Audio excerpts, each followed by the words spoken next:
Study IQ IAS, अब तैयारी हुई अफोर्डेबल। 2016 में यूपीएससी के द्वारा एक बहुत आसान क्वेश्चन पूछा गया जो था सस्टेनेबल डेवलपमेंट गोल्स पर। एक और क्वेश्चन पूछा गया था जो था नेशनली डिटरमाइंड कंट्रीब्यूशन पर। एक और क्वेश्चन पूछा गया था जो था दरअसल national Ganga river basin authority पर। ये सारे क्वेश्चंस यूपीएससी के द्वारा जब 2016 में पूछे गए थे तो दरअसल ये सब करंट अफेयर में थे उस टाइम पे। और ये मैं आपको क्यों बता रही हूँ, देखिए एग्जाम आने वाला है और डर तो लग रहा होगा, तो एक बात को प्लीज़ ध्यान रखिएगा कि जो आपकी कट ऑफ डिसाइड होगी वो उन क्वेश्चंस के बेस पर होगी जिनको मेजॉरिटी ऑफ द स्टूडेंट्स ने सॉल्व किया होगा, यानी कि वैसे टॉपिक्स जो लगभग हर सीरियस एस्पिरेंट पढ़ के जाता है। और जो बहुत डिफिकल्ट क्वेश्चंस होते हैं ना, जिनको लेके डर बना दिया जाता है मन में, वो कभी भी कट ऑफ डिसाइड नहीं करते, क्योंकि बहुत माइनॉरिटी स्टूडेंट्स होते हैं जिनके द्वारा शायद वो सॉल्व किए गए थे। यानी कि इससे मैसेज ये निकला है, अगर आपने उतनी पढ़ाई की है जो majority of the serious students ने की है, तो निश्चिंत रहिए आप एक बहुत बेटर पोजीशन में हैं। और आपकी और ज़्यादा हेल्प करने के लिए हम लेकर आए हैं एक न्यू सीरीज, और आज उसका जो है पहला वीडियो है। तो हम क्या करने वाले हैं, दरअसल मंडे टू फ्राइडे रोजाना एक वीडियो आएगा। हर वीडियो को हमने एक थीम पर जो है बेसिकली प्रोग्राम किया है, और ये जो थीम है ये हमने प्रीवियस ईयर क्वेश्चन को एनालाइज कर कर डिसाइड की है। जैसे ये सीरीज जो है आपका एनवायरनमेंट से रिलेटेड जितना भी बेसिकली एक कंटेंट बनता है वो सब प्रिपेयर करा देगा। और मैं आपको गारंटी देती हूँ कि इम्पॉर्टेंट जितना भी बेसिकली करंट अफेयर में इश्यूज थे, राइट, जो इन थीम्स के अंदर आते हैं, वो सब आप जो है इन वीडियो के माध्यम से रिवाइज कर पाएंगे। जैसे आज का जो वीडियो है ये दरअसल पूरे साल भर में जितने भी रिपोर्ट, इंडेक्स या कॉन्फ्रेंस न्यूज़ में थे उनको कवर करने वाला है। यानी कि आपने जितना भी साल भर का करंट अफेयर पढ़ा है उसमें से जो रिपोर्ट, इंडेक्स और कॉन्फ्रेंसेस थे एनवायरनमेंट वाले मैं बता रही हूँ, उन सब को जो है हम इस एक वीडियो के माध्यम से रिवाइज करने वाले हैं।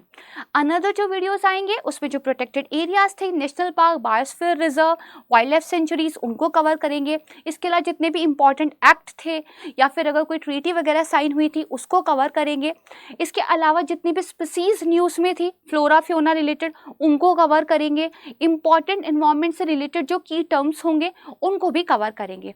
और ये सब कुछ हम जो है एक एक वीडियो के माध्यम से कवर करने वाले हैं। और मुझे बहुत ज़्यादा उम्मीद है कि ये वीडियो सीरीज आपको बहुत ज़्यादा हेल्प करेगी। तो शुरू करते हैं बिना किसी देरी के, क्योंकि टाइम बहुत इंपॉर्टेंट है। और आज पढ़ने वाले हैं जितने भी रिपोर्ट्स थे, इंडेक्स थे और कॉन्फ्रेंसेस न्यूज़ में। नमस्कार दोस्तों, मेरा नाम है प्राची और मैं आपका स्टडी IQ पर बहुत स्वागत करती हूँ। आइए आज का वीडियो स्टार्ट करते हैं। और प्लीज़ वीडियो अगर पसंद आएगा इसको लाइक कीजिएगा, ज़्यादा से ज़्यादा जो है आपके जो मित्र हैं उनके साथ शेयर कीजिएगा, क्योंकि शेयरिंग इज़ केयरिंग और ये सबको हेल्प करेगा एग्ज़ाम के लास्ट मिनट रिवीजन में। शुरुआत करते हैं पहले इंडेक्स के साथ। तो दोस्तों हमारा जो पहला आज का इंडेक्स है वो दरअसल है क्लाइमेट चेंज परफॉर्मेंस इंडेक्स। दरअसल जब भी कोई इंडेक्स या रिपोर्ट आप पढ़ते हो तो सबसे इम्पॉर्टेंट फैक्ट ये बनता है कि वो रिलीज किसके द्वारा किया गया था। इसके बाद जो अनदर इम्पॉर्टेंट थिंग आप पढ़ते हो उसके बारे में कुछ भी अगर इम्पॉर्टेंट पॉइंट्स हैं तो वो, एंड इसके अलावा अगर कोई लेटेस्ट फाइंडिंग या फिर कुछ लेटेस्ट पॉइंट थे उस रिपोर्ट या इंडेक्स से रिलेटेड जो एक स्टेटमेंट के रूप में आपसे MCQ में पूछे जा सकते हैं, तो वो भी यहाँ पे पढ़ने ज़रूरी हो जाते हैं। लेकिन ये भी याद रखिएगा, हर रिपोर्ट को या हर इंडेक्स को इतना डिटेल में पढ़ना बिल्कुल भी आवश्यक नहीं है, राइट। तो मैंने यहाँ पर इम्पोर्टेंस के आधार पर कुछ चीज़ों को आपको डिटेल में पढ़ाया है और कुछ चीज़ों को हम जस्ट इतना देखेंगे कि क्या उस रिपोर्ट का नेम था और किसके द्वारा उसको जो है रिलीज किया गया था। तो आइए शुरुआत करते हैं। क्लाइमेट चेंज परफॉर्मेंस इंडेक्स किसके द्वारा रिलीज किया जाता है? इम्पॉर्टेंट है, जर्मन वॉच। इसके अलावा न्यू क्लाइमेट इंस्टीट्यूट एंड साथ ही जो आपका क्लाइमेट एक्शन नेटवर्क है उसके द्वारा इसको रिलीज किया जाता है। ये 2005 के बाद से एनुअली जो है बेसिकली रिलीज किया जा रहा है। और यहाँ पर करीब 59 कंट्रीज प्लस यूरोपियन यूनियन की जो एक परफॉर्मेंस है उसको मॉनिटर किया जाता है। देखिए नाम से समझते हैं, परफॉर्मेंस यानी कि कैसा आपका प्रदर्शन रहा है ये उसको चेक करता है। और किस बारे में आपका परफॉर्मेंस ये चेक करता है? क्लाइमेट चेंज को लेकर, राइट है। इंडिया की जो इस क्लाइमेट परफॉर्मेंस इंडेक्स में रैंक आई है वो है 8th रैंक। और याद रखिएगा बहुत ही मज़ेदार बात यह है, इस इंडेक्स में जो फर्स्ट, सेकंड और थर्ड रैंक है वो खाली है। यानी कि रिपोर्ट रिलीज करने वालों का कहना यह है कि ऐसा किसी भी कंट्री के द्वारा परफॉर्म नहीं किया गया कि उनको फर्स्ट, सेकंड या थर्ड रैंक जो है दी जाए। तो ये प्लेस खाली है। 8th रैंक इंडिया की है। तो देखते हैं 4th, 5th, 6th रैंक पे कौन आया है। तो यहाँ पर देखिए जो Denmark, Sweden, Chile and Morocco, ये दरअसल जो है आपकी 4th, 5th, 6th and 7th rank पर आए हैं। इंडिया की रैंक जो है इसमें आपकी 8th है। जर्मन वॉच के द्वारा रिलीज किया जाता है, ये याद रखिएगा। जर्मन वॉच के द्वारा एक और जो है बेसिकली रिपोर्ट रिलीज की जाती है, उसका भी नाम यहीं पे याद कर लेते हैं, ग्लोबल क्लाइमेट रिस्क रिपोर्ट। क्या नाम है? Global climate risk report. ठीक है, ध्यान रखिएगा। अब हम चलते हैं अपने दूसरे जो है बेसिकली रिपोर्ट या इंडेक्स की तरफ। थोड़ा सा मैं आपको दिखाऊंगी कि कंपेयर करके पढ़ने से चीज़ें कैसे आसान हो जाती हैं। देखिए, दूसरा है एनवायरनमेंट परफॉर्मेंस इंडेक्स। अब हमने इससे पहले क्लाइमेट चेंज परफॉर्मेंस इंडेक्स पढ़ा, अब हम एनवायरनमेंट परफॉर्मेंस इंडेक्स पढ़ रहे हैं। ये रिलीज किया जाता है वर्ल्ड इकोनॉमिक फोरम के द्वारा। भाई मैं कैसे याद रखती हूँ, मैं अपना बता देती हूँ, आप भी कोई ऐसा लिंक बना सकते हैं। देखिए ये एनवायरनमेंट परफॉर्मेंस है, तो यहाँ पे क्या है बेसिकली ई आ रहा है, राइट है। और अगर आप देखोगे तो जो वर्ल्ड इकोनॉमिक फोरम है, राइट, उसमें भी क्या है बेसिकली ई आता है। तो मैं इसको लिंक कर लेती हूँ कि यस, एनवायरनमेंट वाला जो परफॉर्मेंस इंडेक्स है वो वर्ल्ड इकोनॉमिक फोरम के द्वारा रिलीज किया जाता है, दूसरा वाला जो है वो जर्मन वॉच के द्वारा रिलीज किया जाता है। इसके अलावा येले centre for environmental law and policy, उसके अलावा जो कोलंबिया यूनिवर्सिटी सेंटर फॉर दरअसल international earth science information network है, इसके द्वारा ये रिलीज किया जाता है। 3 वर्ड याद रख लीजिएगा, इतना ज़्यादा तो याद रखना वैसे भी मुश्किल होता है। World economic forum that is WEF important है, यूपीएससी के द्वारा इसके द्वारा रिलीज किए गए रिपोर्ट्स को पहले भी पूछा जा चुका है। इसके अलावा येले यूनिवर्सिटी और कोलंबिया यूनिवर्सिटी, इतना बस याद रख लीजिएगा, ठीक है। इसके बारे में एक और इम्पॉर्टेंट फैक्ट याद रखिएगा, ये 1 साल में नहीं 2 साल में रिलीज किया जाता है, राइट है। मैंने क्या बताया था, climate change performance index annually release किया जाता है, बट एनवायरनमेंट परफॉर्मेंस इंडेक्स जो है 2 साल में एक बार रिलीज किया जाता है। इसमें करीब 40 परफॉर्मेंस इंडिकेटर हैं और वो 40 परफॉर्मेंस इंडिकेटर 11 इश्यूज को जो है बेसिकली कवर करते हैं। एंड फाइनली 180 कंट्रीज को ये दरअसल 4 एक तरीके से इतने पैरामीटर बना दिए हैं, उनके बेस पर जो है एनालाइज करता है। 4 पैरामीटर के नाम आपको पता होने चाहिए, क्लाइमेट चेंज परफॉर्मेंस, राइट, इसके अलावा आप देखोगे इन्वायरमेंटल हेल्थ एंड इकोसिस्टम की दरअसल विटिलिटी, राइट है। 3 हमारे यहाँ पे बेसिकली कवर हुए हैं, ठीक है। फिर यहाँ पे देखोगे ये वाला जो इंडेक्स था ये ना बेसिकली काफ़ी न्यूज़ के अंदर हाईलाइटेड रहा था। रीज़न, क्योंकि इंडिया की ना सबसे लोवेस्ट रैंक जो है इसमें दी गई थी, बल्कि आप देखोगे तो वियतनाम, बांग्लादेश और पाकिस्तान भी हमसे बेहतर परफॉर्म कर रहा है, ऐसा जो है दरअसल इस इंडेक्स का मानना था। तो इंडिया की रैंक इसमें क्या है, लोवेस्ट थी। टॉप 3 कंट्रीज कौन सी थी, तो डेनमार्क, यूनाइटेड किंगडम और जो फिनलैंड है उनकी जो है टॉप रैंक दी गई थी, राइट। This is clear. चलिए नेक्स्ट की बात करते हैं, 6th असेसमेंट रिपोर्ट। और अगर देखा जाए तो इसको बेसिकली असेसमेंट रिपोर्ट 6 ये भी लिखते हैं। दरअसल जो आपका inter governmental panel on climate change है, यानी कि IPCC, उसके द्वारा एक रिपोर्ट्स की सीरीज जो है बेसिकली रिलीज की जा रही है। इसका नाम है असेसमेंट रिपोर्ट, राइट। और इसके तहत वो जो है रिपोर्ट के पार्ट्स को रिलीज कर रहे हैं, रिपोर्ट 1, 2 एंड 3।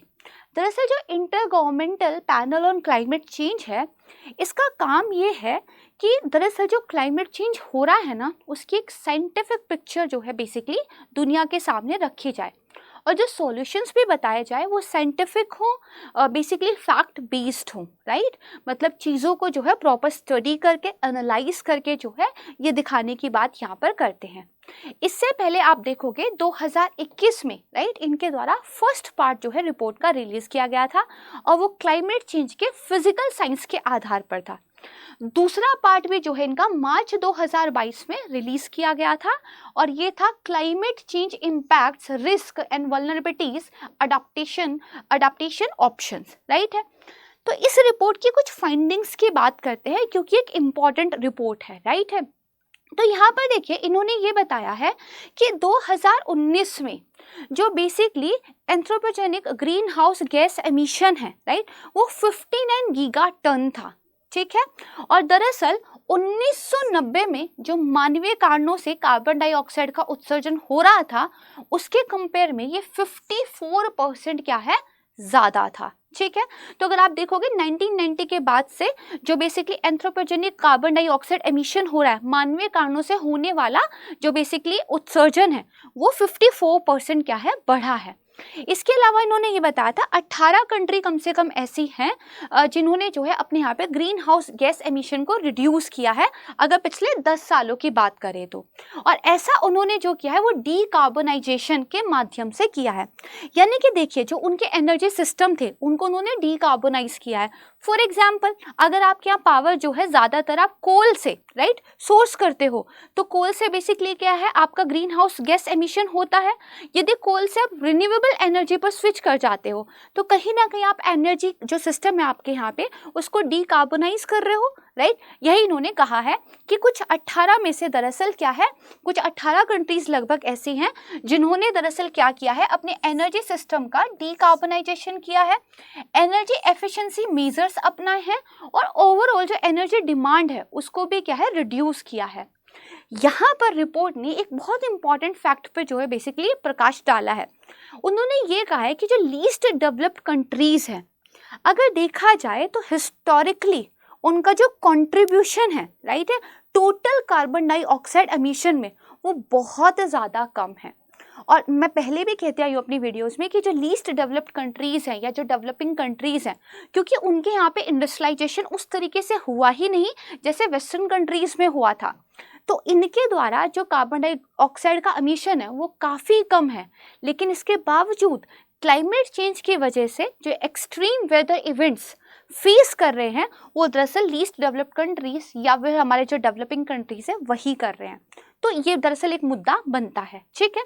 तो इसको थोड़ा सा आप क्या है ध्यान रखिएगा कि लीस्ट डेवलप्ड कंट्रीज का कंट्रीब्यूशन क्या है, काफ़ी कम है। तो 6th असेसमेंट रिपोर्ट किसके द्वारा, IPCC के द्वारा। नेक्स्ट देखते हैं एनर्जी ट्रांजिशन इंडेक्स। देखिए ट्रांजिशन की बात यहाँ पे हो रही है, एनर्जी ट्रांजिशन की बात हम करते हैं जो आपके basically fossil fuel source based energy है उससे जब आप रिन्यूएबल एनर्जी की तरफ शिफ्ट करते हो तो एक एनर्जी ट्रांजिशन होता है, राइट है। ये रिलीज किया गया है अगेन वर्ल्ड इकोनॉमिक फोरम के द्वारा और ये बहुत इंपॉर्टेंट है, इसको प्लीज क्या है थोड़ा सा ध्यान रखिएगा। तो यहाँ पर दरअसल क्या है जो दुनिया का एनर्जी सिस्टम है उससे रिलेटेड डाटा ये चेक करते हैं। अगर हम बात करें इंडिया की इसमें क्या रैंक आई थी तो 87th रैंक आई थी और अगर टॉप रैंक की बात करें तो स्वीडन, नॉर्वे, डेनमार्क की जो है यहाँ पर टॉप रैंक आई थी, ठीक है। दरअसल इसके बाद जो नेक्स्ट आता है ये भी काफ़ी इंपॉर्टेंट है, fostering effective energy transition report. ये दोनों ना आपस में लिंक हैं, कैसे देखो। दरअसल जो आपका एनर्जी ट्रांजिशन इंडेक्स था वो भी वर्ल्ड इकोनॉमिक फोरम के द्वारा रिलीज किया गया। ये fostering effective energy transition report जो है ये भी आपका क्या है बेसिकली वर्ल्ड इकोनॉमिक फोरम के द्वारा ही रिलीज किया गया है। दरअसल ये जो रिपोर्ट है ये आपके एनर्जी ट्रांजिशन जो इंडेक्स है, राइट, उसको बेसिकली क्या है एक तरीके से देखती है और उसको एक बेंचमार्क की तरह बेसिकली क्या है यूज करती है और ये देखती है एक एनर्जी ट्राइंगल बनता है, ठीक है। मैं आपको उसके बारे में बताऊंगी, इंपॉर्टेंट है। वो जो एक एनर्जी ट्राइंगल बनता है उस पर कंट्रीज की प्रोग्रेस कैसी है। पहले ना वो एनर्जी ट्राइंगल ही देख लेते हैं, चीज़ें आपको क्लियर हो जाएगी। देखो पहली बात तो ये देखिए ये जो ट्राइंगल है आपका सिक्योरिटी एंड एक्सेस, इसके अलावा आप देखोगे इन्वायरमेंटल सस्टेनेबिलिटी एंड साथ में economic growth and development, right है। इन पैरामीटर्स पर किसी भी कंट्री के द्वारा कैसा परफॉर्म किया जा रहा है। साथ में दरअसल ये देखा जाता है कि आपका जो ट्रांजिशन रेडीनेस वो कितना है, राइट, और किन डायमेंशंस के आधार पर वो ट्रांजिशन रेडीनेस होगा। तो भाई आपके एनर्जी सिस्टम का स्ट्रक्चर कैसा है, आपका कैपिटल इन्वेस्टमेंट कैसा चल रहा है, एंड सो ऑन। ठीक है, अभी क्योंकि हम रिवाइज कर रहे हैं तो हमें उतना डीप में जाने की यहाँ पे जरूरत नहीं है। ठीक है, तो दरअसल इस इंडेक्स को एक बेंचमार्क की तरह ये यूज करता है एंड देन देखता है कि भाई जो आपका बेसिकली एक एनर्जी ट्रांजिशन का वर्क है वो कैसा चल रहा है। यहाँ पर देखिए ये बताया गया था कि ह्यूमन बेसिकली जिस एमिशन के लिए रिस्पॉन्सिबल है उसमें से 30% जो एमिशन आता है वो दरअसल इंडस्ट्रियल एक्टिविटीज की वजह से क्या है, जनरेट होता है। ठीक है, इसके अलावा इसमें यह बताया गया कि इंडिया की पोजीशन अगर देखा जाए तो काफ़ी बेटर हो रही है। फॉर एग्जांपल इन्होंने बताया कि जो रिन्यूएबल एनर्जी कैपेसिटी इंस्टॉल्ड की हम यहाँ पे बात कर रहे हैं पावर सेक्टर के अंदर, तो दरअसल इंडिया ने वो 100 गीगावाट जो है अचीव कर ली है। इसके अलावा उन्होंने ये बताया 2005 के कंपेयर में इंडिया ने जो बेसिकली अपने यहाँ पे एक एमिशन का रिडक्शन का बेसिकली गोल रखा था तो उसमें उन्होंने 28% रिडक्शन ऑलरेडी क्या है अचीव कर लिया है। मुझे कमेंट सेक्शन में आप ये बताइए कि दरअसल जो इंडिया का नेशनली डिटरमाइंड कंट्रीब्यूशन है अभी हमने अपडेट किया था, राइट है, तो इंडिया ने अब क्या बेसिकली गोल रखा है कि हम 2005 के कंपेयर पे कितना जो है एमिशन अपना बेसिकली कम करेंगे, रिडक्शन करेंगे और क्या टाइम फ्रेम रखा है। ठीक है, ये मैंने बता दिया कि 28% जो है हम ऑलरेडी अचीव यहाँ पर कर चुके हैं। ठीक है, और ये भी बताया गया कि रिन्यूएबल एनर्जी की जो इंस्टॉल्ड पावर कैपेसिटी है उस पर इंडिया यहाँ पे अच्छा काम कर रहा है। ठीक है, एक और इम्पॉर्टेंट चीज़ याद रखिएगा, जब हम बात करते हैं कि इंडस्ट्रियल एक्टिविटीज़ की वजह से ज़्यादा जो है एमिशन हो रहा है, इसमें से भी ना कुछ इंडस्ट्रीज़ जो है ज़्यादा रिस्पॉन्सिबल होती है। फॉर एग्जाम्पल स्टील से रिलेटेड जो आपकी इंडस्ट्री है, सीमेंट वाली जो इंडस्ट्री है, ये मोर जो है बेसिकली एमिशन के लिए यहाँ पे रिस्पॉन्सिबल है। ठीक है, तो दो हमने देख लिए, ये बेसिकली डायग्राम हम ऑलरेडी देख चुके हैं। नेक्स्ट की बात करते हैं, तो देखिए वर्ल्ड इकोनॉमिक फोरम के इंपॉर्टेंट रिपोर्ट्स हमने डिटेल में देखे। कुछ और रिपोर्ट्स जो हैं वर्ल्ड इकोनॉमिक फोरम के द्वारा रिलीज किए जाते हैं, जैसे global energy architecture performance index report, global risk report, right, इसके अलावा biodiversity city bye 2030 transforming cities relationship with nature, ये भी इम्पॉर्टेंट है। दरअसल इस रिपोर्ट में ये बात की गई है कि आने वाले टाइम में हमने अपनी जो सिटीज़ की प्लानिंग करनी है वो ऐसी प्लानिंग करनी है कि जो नेचर है, जो प्रकृति है, उसे हमने क्या है सेंटर में रखना है। यानी कि आने वाले समय में जो भी आप अर्बन प्लानिंग करोगे, राइट, तो उसमें क्या है बेसिकली नेचर को आपने सेंटर में रखना है, तभी जाके एक सस्टेनेबल अर्बनाइजेशन जो है अचीव हो पाएगा। ठीक है, दिस इज क्लियर। प्लीज इनको जो है एक दो बार रिवाइज कर लीजिएगा, काम अच्छे से हो जाएगा। ठीक है, नेक्स्ट रिपोर्ट की तरफ चलते हैं। मज़ा आ रहा है वीडियो में? ठीक है, जो भी कमेंट में पूछ रही हूँ वो कमेंट सेक्शन में ज़रूर बताना है। वीडियो शेयर कर दीजिए, ठीक है, ताकि बाकी के लोग भी जो है इसको ज्वाइन कर लें, और प्लीज़ लाइक कर दीजिएगा। चलिए नेक्स्ट रिपोर्ट की बात करते हैं। वर्ल्ड एनर्जी आउटलुक किसके द्वारा रिलीज किया जाता है? इंटरनेशनल एनर्जी एजेंसी, IEA इसको बोलते हैं। ठीक है, दरअसल आपने देखा नाम क्या बता रहा है, आउटलुक, यानी कि भविष्य की तरफ एक जो है बेसिकली चीज़ की बात की जा रही है। किस बारे में? एनर्जी के बारे में। तो यहाँ पे देखिए जो बेसिकली फ्यूचर ऑफ एनर्जी है, राइट है, और जो एनर्जी रिलेटेड एमिशन है, और या फिर एक आने वाले टाइम का क्या सिनेरियो होगा, ये उसके बारे में क्या है इंसाइट देता है। तो भविष्य, राइट, कैसा रहेगा, कुछ इस तरह की चीज़ें। और साथ में ये भी बताता है कि जो एनर्जी की पॉलिसीज अलग अलग कंट्रीज के द्वारा अपनाई जा रही हैं, उनका क्या जो है बेसिकली फ्यूचर कॉन्सिक्वेंसेस भी यहाँ पर रहेगा। ठीक है, इसको ध्यान रखिएगा। अच्छा, दरअसल इसमें कुछ इंपॉर्टेंट फाइंडिंग्स के बारे में जो है बात करते हैं। जैसे पहले तो उन्होंने बताया कि दुनिया जो है पहला ग्लोबल एनर्जी क्राइसिस जो चल रहा है, ठीक है, उसके अंदर बेसिकली ऑलरेडी एंट्री कर चुकी है। और कहा जाता है ये ट्रिगर हुआ जो रशिया का यूक्रेन में इन्वेजन हुआ था। आपने देखा कि कैसे पूरा का पूरा यूरोप जो है एक एनर्जी इनसिक्योरिटी से घिर गया था। ठीक है, इसमें साथ में ये भी बताया कि आने वाले टाइम में इंडिया के अंदर बिगेस्ट जो है डिमांड सर्च होने वाली है एनर्जी को लेकर, क्योंकि अगर आप देखोगे कि इंडिया के अंदर पॉपुलेशन राइज हो रहा है, अर्बनाइजेशन बढ़ रहा है, दैट्स वाई आप देखोगे कि बिगेस्ट राइज जो है एनर्जी की डिमांड को लेकर वो इंडिया में दिखाई देगा। और एक डाटा उन्होंने दिया है करीब 3% एनुअली जो है ये क्लाइम करेगा, राइट है। तो उतना हम नंबर वाला डाटा तो याद नहीं रख सकते, बट यस कुछ कॉन्सेप्ट्स को कुछ लिंक करके हम यहाँ पे याद रख सकते हैं। तो world energy outlook, international energy agency, right. चलिए नेक्स्ट की बात करते हैं, ब्रेक थ्रू एजेंडा रिपोर्ट। तो दरअसल ब्रेक थ्रू एजेंडा रिपोर्ट को जानने से पहले ये जो ब्रेक थ्रू एजेंडा है इसके बारे में आपको पता होना चाहिए। कई बार जो है बेसिकली इस तरह का क्वेश्चन यूपीएससी पूछ लेती है कि recently breakthrough agenda was in news, तो किस चीज़ से वो रिलेटेड था, राइट। तो यहाँ पे देखिए दरअसल ये ना कोलैबोरेटिव एफर्ट है और दरअसल ये देखता है कि अगर हमें अपने पावर, ट्रांसपोर्ट, स्टील, हाइड्रोजन, ठीक है, एग्रीकल्चर, इन सब में मिलाकर अगर एमिशन को कट करना है तो उसका जो कॉस्ट है, राइट है, वो बेसिकली एक तरीके से कैसे डाउन किया जाए। देखो ये तो मांग उठ रही है ना कि जो अर्थ का टेम्परेचर है वो 1.5 डिग्री सेल्सियस तक ही लिमिट रखना है हमें, इससे ज़्यादा इंक्रीज होगा तो इसके नेगेटिव रिपरकशन होंगे।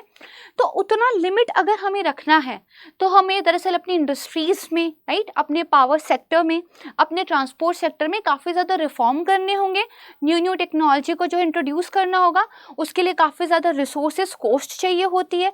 तो उस कॉस्ट को कैसे कट डाउन किया जाए, है ना, उसको लेकर जो एक एफर्ट चल रहा है उसी को हमने ब्रेक थ्रू एजेंडा बेसिकली कहा हुआ है, ठीक है। तो ये जो ब्रेक थ्रू एजेंडा रिपोर्ट आई थी, अब इसके बारे में बात करते हैं। अब ये आपको याद भी रहेगा, ठीक है, अगर एक बार समझ लिया कि ये क्या है तो फिर याद रहता है। तो अगेन क्या कर रहे हैं, इंटरनेशनल एनर्जी एजेंसी जो है, ठीक है, यानी कि IEA, उसके द्वारा रिलीज किया जाता है। साथ में इंटरनेशनल रिन्यूएबल एनर्जी एजेंसी, ठीक है, IREA, ये भी जो है साथ में है। और इसके अलावा United nation climate change high level champion, इसके द्वारा भी जो इसको रिलीज किया जाता है। अपनी तरह की ये पहली रिपोर्ट है दरअसल, आप मान के चलिए। और दरअसल यहाँ पे ये बोला गया था कि जब बेसिकली 2021 में जो ब्रेक थ्रू एजेंडा को लॉन्च हुआ था तो उसके एक पार्ट के रूप में दरअसल इस रिपोर्ट के बारे में भी वहाँ पर अनाउंसमेंट की गई थी कि भाई ऐसी एक रिपोर्ट की क्या है ज़रूरत है, ठीक है। चलिए नेक्स्ट रिपोर्ट की बात करते हैं, रिन्यूएबल एनर्जी रिपोर्ट, राइट है, 2022। अब देखिए इसको भी आपकी इंटरनेशनल एनर्जी एजेंसी के द्वारा ही रिलीज किया जाता है। इसको प्लीज याद रखना है, ये रिन्यूएबल वर्ड देख के जो है कंफ्यूज नहीं होना है, ठीक है। तो देखो इसमें ये बताया गया कि कितना भी हम रिन्यूएबल एनर्जी पर फोकस की बेसिकली बात कर ले, लेकिन इंडिया ना काफ़ी लीड कर रहा है इसमें, ठीक है। वर्ल्ड के लेवल पे बहुत काफ़ी सारी बात हो रही है, बट इंडिया लीड कर रहा है। ये कह रहा है कि दरअसल आने वाले टाइम में जो ग्लोबल इलेक्ट्रिसिटी कैपेसिटी का एक्सपेंशन होगा, ठीक है, उसमें से ज़्यादातर जो है बेसिकली वो इंडिया में होगा, ठीक है। और वो बेसिकली एक्सपेंशन किस तरीके का होगा, रिन्यूएबल एनर्जी बेस्ड होगा, ठीक है। साथ में उन्होंने ये भी कहा है कि 145 गीगावाट जो बेसिकली कैपेसिटी है वो ऐड हो जाएगी। और अगर आप देखोगे तो 2022 से 27 के बीच में इंडिया में जो रिन्यूएबल एनर्जी कैपेसिटी है वो डबल हो जाएगी, राइट है। तो प्रोजेक्शंस दी गई हैं। ज़्यादातर आपके लिए जो याद रखने वाली बात है, रिपोर्ट एंड किसके द्वारा रिलीज की गई है। चलिए नेक्स्ट की तरफ देखते हैं। भाई थोड़ा सा याद रखने वाला काम है, याद तो रखना पड़ेगा, बट आपको पता है अगर थोड़ा लिंक करके पढ़ते रहोगे, 2-3 बार रिवाइज कर लोगे तो हो जाएगी बात, ठीक है। चलिए world water development report 2022, ground water making the invisible visible, very important report, ठीक है। ग्राउंड वाटर जो दिखाई नहीं देता है आसानी से, बट यस अभी जो है ग्राउंड वाटर डिप्रेशन इतना ज़्यादा हो चुका है कि उस इनविजिबल को विजिबल बनाने की ज़रूरत आ चुकी है। तो इसी तरीके से आप भी याद रख लीजिएगा। तो किसके द्वारा रिलीज़ किया जाता है, यूनेस्को का जो वर्ल्ड वाटर असेसमेंट प्रोग्राम है एंड UN वाटर, राइट, इनके द्वारा जो है रिलीज किया जाता है। दरअसल ये रिपोर्ट कहती है कि ग्लोबल पॉपुलेशन के द्वारा डोमेस्टिक यूज के लिए जो वाटर यूज किया जाता है, जो हाफ ऑफ द वॉल्यूम है ना, वो दरअसल ग्राउंड वाटर से ही आता है। तो काफ़ी हेवली डिपेंडेंट है अगर बात की जाए हमारी जो पॉपुलेशन है ग्राउंड वाटर पर, और क्योंकि हम उसका रिचार्ज फिर प्रॉपर नहीं कर पा रहे हैं, दैट्स वाई जो है वो लगातार डिक्लाइन हो रहा है। तो इसीलिए making the invisible visible, right. चलिए, तो याद रहेगा ना कि इनविजिबल कौन है भाई, ग्राउंड वाटर है, उसको विजिबल बनाने की जरूरत है। ठीक है, नेक्स्ट रिपोर्ट की बात करते हैं। वर्ल्ड क्लाइमेट सिक्योरिटी रिपोर्ट किसके द्वारा रिलीज की जाती है? देखिए, अब ये थोड़ा सा डिफरेंट है। रिलीज की जाती है international military council on climate and security. भाई ये मिलिट्री का और सिक्योरिटी का दरअसल क्लाइमेट से क्या लेना देना है? दरअसल इस रिपोर्ट का ये कहना है कि मिलिट्री की जो ऑपरेशन कॉस्ट है ना वो काफ़ी ज़्यादा बेसिकली हाई है। किस कॉन्टेक्स्ट में ये बात कही जा रही है? दरअसल फॉसिल फ्यूल का यूज़ काफ़ी होता है, राइट है। तो यहाँ पे एक बेसिकली आस्क आउट किया गया है मिलिट्रीज के द्वारा कि आप दरअसल कोशिश करें अपने ऑपरेशंस में रिन्यूएबल एनर्जी का ज़्यादा से ज़्यादा यूज़ करना। तो आपको ना बेसिकली रिपोर्ट रिलीज किसके द्वारा की जाती है ये ध्यान रखिएगा। अच्छा, कैसे याद रखेंगे? देखो यहाँ पे एक सिक्योरिटी वर्ड आया है, ठीक है, तो याद रखिएगा कि भाई एक military council on climate and security करके ग्रुप था, है ना, उसके द्वारा इसको जो है रिलीज किया गया था। ठीक है, आसान हो जाएगा। नेक्स्ट की बात करते हैं, adaptation gap report. Too little too slow climate adaptation failure puts world at a risk. ठीक है, जो आपका यूएनईपी है, यूनाइटेड नेशन एनवायरनमेंट प्रोग्राम, उसके द्वारा ये रिलीज किया जाता है। देखो क्या कह रहा है, टू लिटिल टू स्लो, है ना, और अडेप्टेशन गैप रिपोर्ट। देखो बेसिकली यहाँ पे ये बताया गया है कि अगर हम बात करें UNFCCC यानी कि जो हमारे United nation framework on the conference on the climate change है, उसकी लगभग जो 84 बेसिकली पार्टीज हैं, राइट, मतलब जो भी उसके मेंबर कंट्री हैं उसमें से जो 84 हैं उनके पास एक तो कम से कम ऐसा नेशनल प्लानिंग इंस्ट्रूमेंट है, राइट, जो क्या है क्लाइमेट चेंज को लेकर काम कर रहा है। दूसरा इनका कहना यह है कि दरअसल अगर हम बात करें कि 3 में से एक कंट्री तो ऐसी है जिसने अपने सामने जो गोल रखे हैं वो टाइम बाउंड तरीके के रखे हैं कि भाई हमें इतने टाइम तक ये अचीव कर लेना है, जैसे इंडिया के नेशनली डिटरमाइंड कंट्रीब्यूशन गोल्स हैं, राइट है। लेकिन इनका कहना ये है कि जितना भी कंट्रीज कर रहे हैं वो पर्याप्त नहीं है, दैट इज नॉट बेसिकली आप कह सकते हैं इनफ, और ज़्यादा करने की ज़रूरत है। जैसे अगर आप देखो तो एक प्लेज ली गई थी वर्ल्ड के लेवल पर कि भाई 100 बिलियन जो US$ होते हैं उतना बेसिकली हमें फंड जो है जनरेट करना है ताकि हम डेवलपिंग कंट्रीज़ को हेल्प कर सके क्लाइमेट चेंज से लड़ने के लिए। लेकिन यहाँ पे उनका कहना यह है कि करीब 17 बिलियन US$ जो है बेसिकली फिनांस जो था 2020 में वो कम था, है ना। तो उनका कहना ये है कि हमें थोड़े और एफर्ट करने की जरूरत है, that's why adaptation gap report. ठीक है, कौन? UNEP, प्लीज इसको ध्यान रखिएगा। ठीक है, अब देखो अडेप्टेशन गैप पढ़ा, अब बेसिकली क्या है एमिशन गैप रिपोर्ट पढ़ रहे हैं। तो दोनों का नाम याद रखना। अच्छी बात यह है कि United Nation Environment Programme UNEP के द्वारा ही ये भी रिलीज किया जाता है, तो याद रहेगा। देखो इन्होंने ये कहा कि अगर हमें वर्ल्ड के टेम्परेचर को बेसिकली 2 डिग्री सेल्सियस से कम रखना है तो जो हमारा एमिशन है उसको 30% से रिड्यूस करना होगा, और अगर हम 1.5 डिग्री सेल्सियस तक जो है बेसिकली कंट्रोल रखना चाहते हैं तो जो हमें बेसिकली एमिशन है वो 45 डिग्री सेल्सियस तक जो है रिड्यूस करना होगा। और इनका कहना ये है कि आज के टाइम पे बेसिकली जो पॉलिसीज चल रही हैं यदि उसमें हम कोई एडिशनल एक्शन नहीं लेते, मतलब जो अभी है अगर वही कंटिन्यू रहता है, कुछ एडिशनल नहीं करते हैं, तो 21st सेंचुरी में जो ग्लोबल वार्मिंग हो जाएगी वो 2.8 डिग्री सेल्सियस, राइट, इतना टेम्परेचर इंक्रीज हो जाएगा। और ये बहुत बहुत ज़्यादा है क्योंकि हम तो कोशिश कर रहे हैं कि भाई 1.5 डिग्री सेल्सियस पे ही रह जाए। दूसरा, इस रिपोर्ट में एक बहुत इंटरेस्टिंग फैक्ट ये बताया गया कि जो बॉटम के 50% हाउस होल्ड्स हैं वो भाई एमिशन में बहुत ही कम बेसिकली क्या है योगदान देते हैं। ठीक है, अगर देखा जाए तो मतलब करीब 12%, राइट। लेकिन जो आप देखोगे टॉप के 1% एमिटर्स हैं वो जो है दरअसल करीब 17% जो है अमिट करते हैं, यानी कि 1% 17 के लिए जिम्मेदार है और 50% केवल 12 के लिए जिम्मेदार है। तो वो इनइक्वालिटी को साफ साफ क्या है ये दिखाता है। ठीक है, इसमें बताया गया था कि जो भारत है वो ग्रीन हाउस गैसेस के बेसिकली अगर एमिशन की बात की जाए तो थर्ड नंबर पे जो है बेसिकली एक अमीटर कंट्री है। फर्स्ट नंबर पे चाइना आता है, सेकंड नंबर पे यूएस आता है। लेकिन देखो ये टोटल है, इंडिया की देखो पॉपुलेशन कितनी ज़्यादा है, तो इतनी पॉपुलेशन का भाई एमिशन तो ज़्यादा हो गई, लेकिन पर कैपिटा एमिशन की बात करोगे इंडिया का बहुत कम है, यूएस वगैरह का तो काफ़ी ज़्यादा है। ठीक है, तो ये याद रखना कि ये टोटल की बात करता है, पर कैपिटा की नहीं। तो basically emission gap report UNEP यानी कि यूनाइटेड नेशन एनवायरनमेंट प्रोग्राम, ये सारे रिपोर्ट्स में अगर आप देखोगे ना, सारे तो नहीं बट कुछ रिपोर्ट्स में इंडिया के ना बेसिकली कंटेक्स्ट में थोड़े बाइसेस तो देखने को मिल जाते हैं।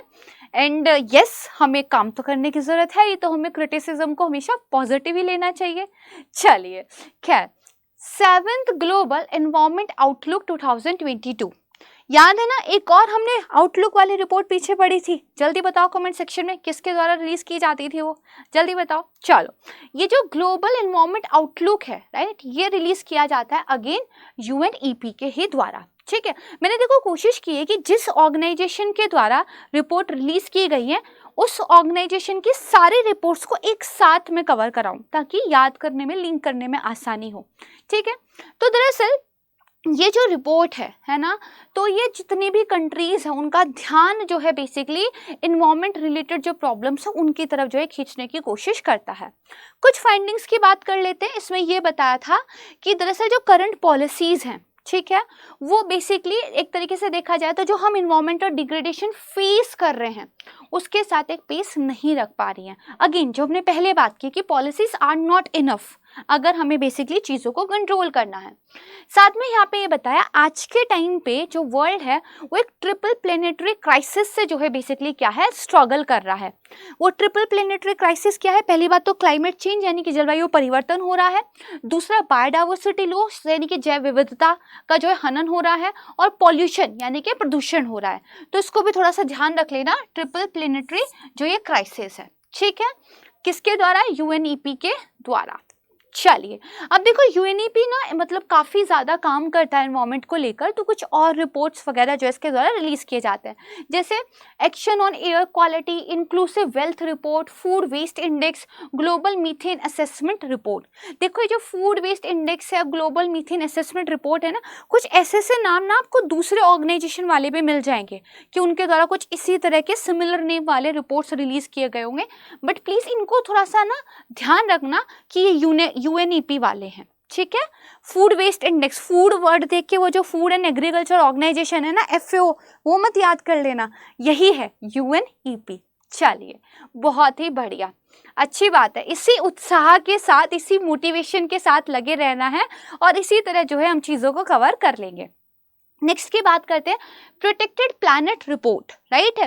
तो अगेन दरअसल यूएनईपी के द्वारा रिलीज किया जाता है, पर साथ में जो वर्ल्ड कंजर्वेशन मॉनिटरिंग सेंटर है ना, और साथ में जो IUCN है, ठीक है, उसका दरअसल यहाँ पे क्या है ना कि ये जो वर्ल्ड कंजर्वेशन मॉनिटरिंग सेंटर है ये यूएनईपी का ही बेसिकली आप कह सकते हो, उसके साथ एसोसिएटेड है। और IUCN, ठीक है, दरअसल international union for the conservation of nature, इनके द्वारा ये बेसिकली रिलीज किया जाता है। प्लीज याद रखना ये भी 2 साल में एक बार जो है रिलीज होता है। ठीक है, 2 साल में एक बार रिलीज होने वाला क्या है, पब्लिकेशन है। चलो आसान है। अब दरअसल एक और है, the rise of environmental crime report. देखो वर्ड आ गया ना क्राइम, तो इसको थोड़ा सा लिंक कर लेना इंटरपोल से। ठीक है भाई, इंटरनेशनल पुलिस कह देते हैं ना इंटरपोल को, तो थोड़ा क्राइम आ गया है। ठीक है, तो इसको ध्यान रख लेना। इसमें कुछ इस तरह की बात की गई थी कि दरअसल एनवायरमेंट रिलेटेड जो क्राइम हो रहे हैं है ना, काफ़ी ज़्यादा जो है बेसिकली वो क्या कर रहे हैं, स्पीसीज के लिए प्रॉब्लम क्रिएट कर रहे हैं। ठीक है, कुछ इस तरह की बात इसमें कही गई थी। आपको सिर्फ इतना याद रखना है कि रिलीज किसके द्वारा की जाती है, यूएनईपी प्लस इंटरपोल, राइट। चलिए नेक्स्ट की बात करते हैं, तो nationally determined contribution synthesis report. तो हमें पता है कि भाई मैक्सिमम जो कंट्रीज थे UNFCCC के जो बेसिकली मेंबर कंट्रीज हैं, पार्टीज कहा जाता है उनको, उनके द्वारा क्या है कुछ गोल्स को लेकर कमिटमेंट दी गई थी कि भाई आने वाले टाइम में हम बेसिकली इतना काम करेंगे, राइट है। जैसे इंडिया की तरफ से कहा गया था कि हम अपना कार्बन एमिशन रिड्यूस करेंगे और 2070 तक जो है हम बेसिकली क्या है एक कार्बन न्यूट्रलिटी या फिर बेसिकली नेट जीरो एमिशन को अचीव कर लेंगे, राइट, इस तरह की चीज़ें। तो बेसिकली आप इस पे कितना परफॉर्म कर रहे हो, कैसा परफॉर्म कर रहे हो, राइट, उसको भी तो देखने की ज़रूरत होती है। तो देखो नेशनली डिटरमाइंड कंट्रीब्यूशन UNFCCC, ये तो याद रहेगा ही, तो यस, इसको भी UNFCCC के द्वारा रिलीज़ किया जाता है और ये एनालाइज करती है कि भाई इसके जो पार्टीज थे पेरिस एग्रीमेंट के अकॉर्डिंगली उन्होंने जो प्लेजेस ली थी और अभी COP26 जो कि ग्लासगो में हुआ था उसमें कुछ अपडेटेड और न्यू NDC बेसिकली अनाउंस किए गए थे, उस पर प्रोग्रेस कैसा चल रहा है। तो अगेन इंडिया के द्वारा भी कुछ अपडेटेड जो है NDC अपने अनाउंस किए गए थे। कमेंट सेक्शन में बताओ कि भाई क्या चेंज जो है इंडिया के द्वारा किया गया था। ठीक है, फटाफट बताइए इसके बारे में, इंपॉर्टेंट है ये। ग्लासगो वाला तो वैसे भी जो है समिट था ना, ये इंपॉर्टेंट है, इसके बारे में थोड़ा सा पढ़ लेना। चलिए अब बात करते हैं, कार्बन डाइऑक्साइड के बारे में काफ़ी कर ली, थोड़ा मीथेन को भी इंपॉर्टेंस दे देते हैं, राइट, क्योंकि आपको पता है ग्लोबल वार्मिंग के लिए मीथेन भी जो है काफ़ी ज़्यादा रिस्पॉन्सिबल है। और हाल ही में तो कुछ स्टडीज़ हुई थी जिसमें बताया गया था कि भाई मीथेन बेसिकली बहुत ज़्यादा एक्यूमुलेट हो चुकी है एनवायरमेंट के अंदर। तो Global methane Assessment, right, 2030 baseline report किसके द्वारा रिलीज की गई थी? तो देखो जो Climate and clean air Coalition है, ठीक है, और ये जो Climate and clean air Coalition है ना, इस पे यूपीएससी क्वेश्चन पूछ चुका है already, that's why it is again very important. And साथ में जो UNEP है, यूनाइटेड नेशन एनवायरनमेंट प्रोग्राम, उसके द्वारा इसको रिलीज किया गया था। इंपॉर्टेंट है, अभी बता रही हूँ, प्लीज ध्यान रख लेना। देखो दरअसल जो बेसिकली COP27 आपका हुआ था ना UNFCCC का, उसके अंदर जो क्लीन बेसिकली जो आपका climate and clean air ministerial meeting हुई थी, राइट, उसके दौरान जो इसको लॉन्च किया गया था। देखो यहाँ पे ये बताया गया था कि जो प्री इंडस्ट्रियल लेवल था उसके कंपैरिजन में जो मीथेन है वो एटमॉस्फेयर के अंदर 260% ज़्यादा आज के टाइम पे जो है एक्यूमुलेट हो चुकी है। ठीक है, इसके अलावा इसमें बताया गया था कि दरअसल जो ह्यूमन लेड मीथेन एमिशन है वो रिस्पॉन्सिबल है 45% जो वार्मिंग आज के टाइम पे हो रही है। तो इट्स नॉट ओनली कि कार्बन डाइऑक्साइड ही कल्प्रिट है, मीथेन भी इक्वली रिस्पॉन्सिबल है। ठीक है, इसको ध्यान रखना। और इसमें यह बताया गया था 2021 में तो मतलब बहुत ही लार्जेस्ट एनुअल इंक्रीज जो है देखा गया था। ओके, इसको ध्यान रखना कि global methane assessment 2030 baseline report, तो climate and clean air coalition and UNEP। ठीक है, क्वेश्चन आया हुआ है इस पे। इसके बाद आता है वर्ल्ड एयर क्वालिटी रिपोर्ट। तो सिंपल सा याद रख लेना कि पोल्यूशन ट्रैकर जो IQ एयर है, राइट, और जो ग्रीन पीस है, ठीक है, इनके द्वारा इसको जो है रिलीज किया गया था। बहुत इंपॉर्टेंट तो नहीं, जस्ट एक बार पढ़ लो। ठीक है, अब एक एशिया स्पेसिफिक रिपोर्ट आई थी, state of the climate in Asia, लेकिन याद रखना इसको रिलीज जो किया गया था वो वर्ल्ड मेट्रोलॉजिकल ऑर्गेनाइजेशन, जो विश्व मौसम बेसिकली विभाग है, राइट, है या संस्था है, उसके द्वारा जो है रिलीज किया गया था। नॉट विभाग, राइट, डिपार्टमेंट तो हम इंडिया के कंटेक्स्ट में यूज करते हैं। ठीक है, इसमें कुछ करंट फाइंडिंग्स ये बताई गई थी कि देखो जो एक्सट्रीम वेदर इवेंट्स हो रहे हैं ना, लाइक फ्लड्स या स्टॉर्म्स, उसके द्वारा ना काफ़ी ज़्यादा इकोनॉमिक लॉस हो रहा है। और बताया गया था इंडिया ने भी काफ़ी ह्यूज इकोनॉमिक लॉस जो है सफ़र किए हैं स्टॉर्म्स और फ्लडिंग की वजह से। ठीक है, तो ये थोड़ा सा इसके बारे में ध्यान रखना, रिलीज किसके द्वारा की गई है ये सबसे ज़्यादा इम्पॉर्टेंट है। ठीक है जी, तो देखो एशिया स्पेसिफिक है, तो मतलब ये ना हो कि कुछ एशिया स्पेसिफिक जो है आप सोचो, नो, वर्ल्ड मेट्रोलॉजिकल ऑर्गेनाइजेशन। ठीक है, सेम WMO के द्वारा एक और रिपोर्ट रिलीज की गई थी, state of the global climate in 2022 report. ठीक है, अगेन WMO के द्वारा रिलीज की गई थी। ये भी एक एनुअल रिपोर्ट है और जो कुछ एनुअल इंडिकेटर्स होते हैं, राइट, उनके बारे में क्लाइमेट को लेकर ये बेसिकली क्या है, कुछ डेटा देता है, जैसे ओशन में हीट कितना है, टेम्परेचर कितना है, ओशन एसिडिफिकेशन कैसे है, राइट है, सी लेवल राइज कितना हो रहा है, ग्लेशियर्स वगैरह को लेकर, एक्सट्रीम वेदर को लेकर जो है डेटा इसके द्वारा दिया जाता है। देखो इसमें फाइंडिंग्स क्या थी, इसी तरह की बातें कि अगर बात करें कार्बन डाइऑक्साइड जो है वो करीब 149% पर जो है इंक्रीज हो चुकी है, मीथेन करीब 262% पे इंक्रीज हो चुकी है, एंड नाइट्रस ऑक्साइड जो है वो 24% पे इंक्रीज हो चुकी है। किस बेसलाइन पर? जो प्री इंडस्ट्रियल लेवल था। ठीक है, हम प्री इंडस्ट्रियल लेवल से मेजर करते हैं, साथ में से ये बताया गया था कि दरअसल 2022 में 55% ओशियन ऐसे थे जिन्होंने कम से कम एक बार जो मैरीटाइम हीट वेव है उसको फेस किया था। देखो जो मैरीटाइम आपका जो नॉट मैरीटाइम राइट, जो आपका बेसिकली मराइन हीट वेव होता है, समुद्री बेसिकली जो आपकी ये ग्रीष्म लहर है राइट है, ये इंपॉर्टेंट है, प्लीज इसको पढ़ लेना। हीट वेव वैसे भी बहुत न्यूज में था, तो जो नॉर्मल हीट वेव होता है वो तो आपने पढ़ा ही होगा, मैंने रिसेंटली एक वीडियो भी बनाया है उसे भी देख सकते हो।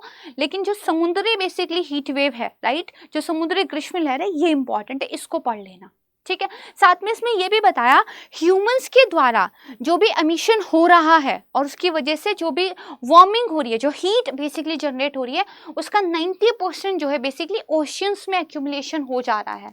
तो हमारे जो समुद्र हैं वो भी गर्म हो रहे हैं और उसकी वजह से फिर उनमें एसिडिफिकेशन भी बढ़ रहा है, डीऑक्सीजनेशन भी बढ़ रहा है, ठीक है। अब देखो जो वर्ल्ड मेट्रोलॉजिकल ऑर्गेनाइजेशन है इसके द्वारा कुछ और इंपॉर्टेंट रिपोर्ट जो है रिलीज की जाती है, जैसे green house gas bulletin 2022, global ocean observing system report card, global seasonal climate update, provisional state of global climate in 2022 report. देखो बहुत ज़्यादा रटने की आवश्यकता तो बिल्कुल भी नहीं है, बट यस 2-3 बार कम से कम रिवाइज कर लेना, थोड़ा सा जो है बेसिकली आपको चीज़ों का आइडिया बस हो जाना चाहिए। जो डिटेल में पढ़ने वाला है वो मैं आपको ऑलरेडी क्या है कवर करा दे रही हूँ। इसके बाद अगेन WMO के द्वारा एक इंपॉर्टेंट रिपोर्ट रिलीज की जाती है, that is state of climate services, right, state of climate services. ये भी WMO यानी कि वर्ल्ड मेट्रोलॉजिकल ऑर्गेनाइजेशन के द्वारा रिलीज की जाती है। इसके बारे में प्लीज ये याद रख लेना, देखो सर्विसेज, ठीक है, थोड़ा सा इस वर्ड के साथ लिंक करने की कोशिश करो कि जो ग्रीन पावर्ड ग्रिड हैं आने वाले टाइम में इनकी वजह से काफ़ी सारी अपॉर्चुनिटीज जो है बेसिकली बनेगी। ग्रीन पावर ग्रिड मतलब यही कि आपका जो विंड से अगर पावर जनरेट कर रहे हो, सोलर पावर जनरेट कर रहे हो, ठीक है, उनका जो ग्रिड है, तो ग्रीन पावर जो ग्रिड है आने वाले टाइम में जो है इनसे काफ़ी सारी अपॉर्चुनिटीज जो है जनरेट होगी, जॉब क्रिएशन होगा, साथ में एनवायरमेंट को प्रोटेक्ट करने में आपको हेल्प मिलेगी और ओवरऑल एक बेटर फ्यूचर होगा, राइट है, ये यहाँ पर बात कही गई थी, ठीक है।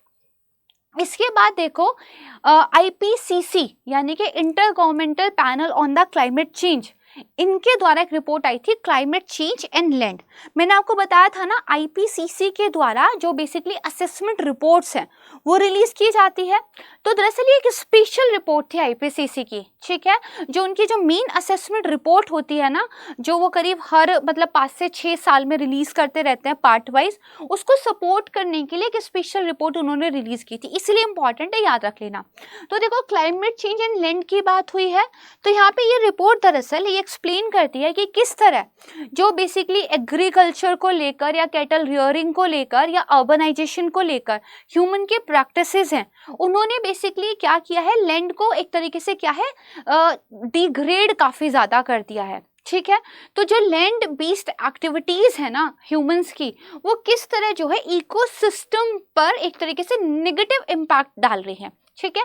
And then finally climate change and global warming का असर तो देखने में मिल ही रहा है। तो भूमि उपयोग को लेकर बेसिकली क्या है, यहाँ पर जो मानवीय गतिविधियां हैं उसके बारे में बात की गई है, ठीक है। नेक्स्ट जो है आपकी वो है global assessment report on biodiversity and ecosystem services, ठीक है। तो अब ये जैव विविधता को लेकर एक है, ठीक है। तो ये किसके द्वारा रिलीज की जाती है, देखो यूनाइटेड नेशन का जो inter governmental science policy platform on biodiversity and ecosystem services है, यानी कि IPBES। अगर आप देखोगे जो बायोडाइवर्सिटी इकोसिस्टम सर्विसेज है, ये इसमें भी आता है और ये इसमें भी आ रहा है, नेम में भी, तो you can relate it, right, देख सकते हो।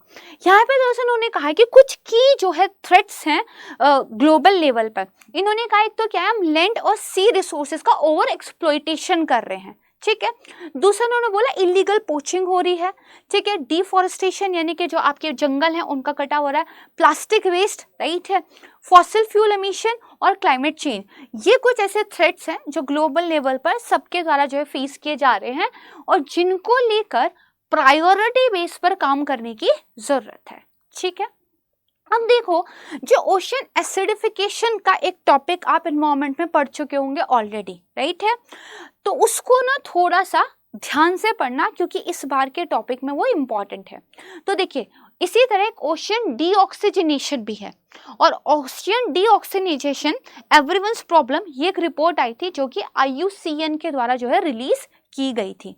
ठीक है, इसमें दरअसल उन्होंने ये बताया ऑन एन एवरेज जो हमारे ओशियंस है उनमें अगर 1960 से लेकर 2010 तक का डाटा देखो तो जो ऑक्सीजन का लेवल है वो 2% से कम हुआ है। ठीक है, और अगर फाइनली ऑक्सीजन का लेवल बहुत कम हो जाएगा तो जो आपका बेसिकली एक्वेटिक लाइफ है, राइट, उसके लिए यहाँ पे प्रॉब्लम हो जाएगी। और जब बेसिकली आप ओशियन डीऑक्सीजनेशन पढ़ते हो तो ओशियन एसिडिफिकेशन, ओशियन की वार्मिंग, ओशियन में जो बेसिकली हम एक सी लेवल राइज देख रहे हैं, इन सब के बारे में आपके थोड़े थोड़े कॉन्सेप्ट जो है क्लियर होने चाहिए। ठीक है, तो किसके द्वारा? IUCN के द्वारा। ठीक है, ये थोड़ा सा ध्यान रखना क्योंकि ये डिफरेंट सा लगता है, राइट है। ठीक है, फिर एक है ग्लोबल फ्यूचर रिपोर्ट। तो बस याद रखो जो आपका world wide fund for nature है यानी कि WWF, इसके अलावा आपका global trade analysis project and the natural capital project, उसके द्वारा इसको जो है रिलीज किया जाता है। World wide fund for nature भी याद रख लोगे तो भी जो है काम बन जाएगा, बिकॉज यही इंपॉर्टेंट है। चलिए नेक्स्ट देखते हैं the energy report and living planet report and living planet index. ठीक है, ये किसके द्वारा रिलीज किया गया है? तो अगेन जो आपका WWF है यानी कि world wide fund for nature है, इसमें बताया गया है कि किस तरह 1970 के बाद से जो बेसिकली ग्लोबल लेवल पर जो स्पीसीज हैं, प्रजातियां हैं, उसमें ऑलमोस्ट 69% का एक एवरेज डिक्लाइन देखने को मिला है। दरअसल बहुत सारी स्पीसीज क्या एक्सटिंक्ट हो गई है, विलुप्त हो गई है, राइट। तो यहाँ पर बेसिकली बताया गया है 69%, बहुत ही ज्यादा मतलब ह्यूज है ये। ठीक है, तो that's why living planet report, living मतलब हम एक अपनी लिविंग फ्लोरा फ्यूना की बात कर रहे हैं, डिफरेंट डिफरेंट स्पीसीज की बात कर रहे हैं। ठीक है, इसको प्लीज थोड़ा सा ध्यान रखिएगा। नेक्स्ट जो आता है वो आता है नेचर रिस्क राइजिंग रिपोर्ट। ठीक है, ये आपका अगेन वर्ल्ड इकोनॉमिक फोरम के द्वारा रिलीज किया जाता है इन कोलैबोरेशन विद PwC। ठीक है, तो जो वर्ल्ड इकोनॉमिक फोरम वाले रिपोर्ट्स हमने पढ़े थे उसी के साथ इसको भी थोड़ा सा क्या है लिंक करके देख लेना। ठीक है, नेक्स्ट है restoration barometer report 2022, first report important है। ठीक है, दरअसल देखो इसको IUCN के द्वारा रिलीज किया गया था और IUCN का कहना ये था अपने रिपोर्ट में कि ये जो बेसिकली हमारा आप कह सकते हैं बैरोमीटर है, ये एक ओनली स्टैंडर्ड मेजरमेंट है जिसको कंट्रीज के द्वारा जो है यूज किया गया है ये चेक करने के लिए कि कितना रिस्टोरेशन इकोसिस्टम का हुआ है। देखो हम कहते हैं ना कि भाई ये जो पर्टिकुलर इकोसिस्टम था वो डीजनरेट हो गया था या डीग्रेड हो गया था, राइट है, तो उसको हमें वापस से क्या करना है, रिस्टोर करना है, बेहतर करना है। तो रिस्टोरेशन को आप कैसे मेजर करोगे, राइट, तो एक बैरोमीटर बेसिकली बनाया गया और दरअसल जो IUCN है उसका कहना है कि ये barometer is the only measurement जिसको कंट्रीज के द्वारा यूज किया गया है। ठीक है, तो थोड़ा सा इसको याद करना क्योंकि ये तो है इंपॉर्टेंट है। ठीक है, IUCN रिस्टोरेशन बैरोमीटर रिपोर्ट। ठीक है जी, इसको प्लीज क्या है ध्यान रखना। अब अनदर एक इंपॉर्टेंट रिपोर्ट है ग्लोबल हेरिटेज ग्लेशियर्स रिपोर्ट। देखो आपको पता है बहुत सारे ग्लेशियर्स हैं, राइट, और हमारी जो नदियां हैं उनमें जो फ्रेश वाटर का सोर्स भी वो है। ठीक है, इसके अलावा अल्बीडो को भी आप देखोगे, जो हमारा अर्थ का अल्बीडो है उस पर भी ग्लेशियर्स का डायरेक्टली जो है बेसिकली लिंक रहता है। तो अभी यूनेस्को के द्वारा और IUCN के द्वारा एक वर्ल्ड हेरिटेज ग्लेशियर रिपोर्ट निकाली गई, यानी कि वो ग्लेशियर्स जो बेसिकली हमारे जो वर्ल्ड हेरिटेज साइट्स हैं उनका पार्ट है। क्या मुझे बता सकते हो कि इंडिया में ऐसा कौन सा ग्लेशियर है? कंचनजुंगा, राइट। तो जो कंचनजुंगा है basically that is a mixed world heritage site है ना, और वो ग्लेशियर का भी एक बेसिकली इकोसिस्टम है। तो यहाँ पे ये बताया गया है कि वर्ल्ड हेरिटेज साइट के अंदर जो आपके ग्लेशियर्स हैं उसमें से जो 1/3 है बेसिकली वो क्या है 2050 तक डिसअपियर हो सकते हैं। जिस तेजी से मेल्ट डाउन हो रहा है ग्लेशियर्स का 2050 तक 1/3 ग्लेशियर्स जो कि वर्ल्ड हेरिटेज साइट का एक पार्ट है वो मेल्ट हो सकते हैं, राइट। उन्होंने ये भी बताया कि वो रिट्रीट कर रहे हैं काफ़ी एक्सेलरेट तरीके से क्योंकि कार्बन डाइऑक्साइड का एमिशन बढ़ रहा है। रिट्रीट क्या होता है? मान लीजिए ये आपका एक ग्लेशियर है, राइट है, जब ये दरअसल मेल्ट होके आपका बैकवर्ड एक मूवमेंट दिखने लगता है, राइट है, यानी कि पहले आपका ग्लेशियर ये हुआ करता था, राइट दिस, लेकिन अब जो है वो सिर्फ इतना बचा है, तो ये क्या है, रिट्रीट कर रहा है। ठीक है, क्यों कर रहा है, क्योंकि बर्फ जो है मेल्ट होकर बेसिकली पानी के रूप में जा चुकी है। राइट, यहाँ पे ये बताया गया है कि अगर हम कुछ ड्रास्टिक कट करते हैं एमिशन में और टेम्परेचर को हम 1.5 डिग्री सेल्सियस तक जो है लिमिट कर लेते हैं, तो हम जो अपने 1/3 वर्ल्ड हेरिटेज जो ग्लेशियर्स हैं, राइट, जो साइट्स हैं, उनको प्रोटेक्ट कर सकते हैं। ठीक है, तो ये भी क्या है, इम्पॉर्टेंट है, इसको भी ध्यान रखना। अच्छा, मुझे बता सकते हो क्या ग्लेशियर्स का जो बेसिकली मेल्ट डाउन हो रहा है, ये बहुत ज़्यादा न्यूज़ में था। उत्तराखंड में बेसिकली एक जो है नेचुरल डिजास्टर हुआ था एक ग्लेशियर की वजह से, और वहाँ का एक प्लांट था जो पूरा का पूरा सबमर्ज हो गया था। कमेंट सेक्शन में बताओ कौन से बेसिकली न्यूज़ की बात मैं यहाँ पे कर रही हूँ, है ना, इम्पॉर्टेंट है, जल्दी से कमेंट सेक्शन में बताइए उसके बारे में। नेक्स्ट की तरफ चलें।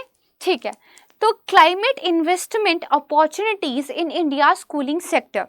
देखो, ये ना बहुत सारे रिपोर्ट्स ने बताया है कि जो इंडिया है उसमें ना हीट वेव की जो फ्रिक्वेंसी और इंटेंसिटी है वो काफ़ी इंक्रीज होने वाली है। ऑलरेडी इंडिया ने काफ़ी हीट वेव सफ़र भी किए हैं। 2022 one of the 5 warmest year में से एक था। तो आप देखोगे जब हीट ज़्यादा हो जाएगी तो कूलिंग की डिमांड बढ़ेगी, राइट है। तो यहाँ पे वर्ल्ड बैंक के द्वारा, अब देखो हम क्या बात कर रहे हैं, इन्वेस्टमेंट वाला कुछ काम की बात कर रहे हैं, तो मतलब वर्ल्ड बैंक से लिंक कर सकते हो इसको। तो वर्ल्ड बैंक के द्वारा एक रिपोर्ट रिलीज की गई कि भाई कैसे जो है आने वाले टाइम में बेसिकली इंडिया का जो बेसिकली कूलिंग सेक्टर है वहाँ पे इन्वेस्टमेंट की अपॉर्चुनिटीज़ आएंगी।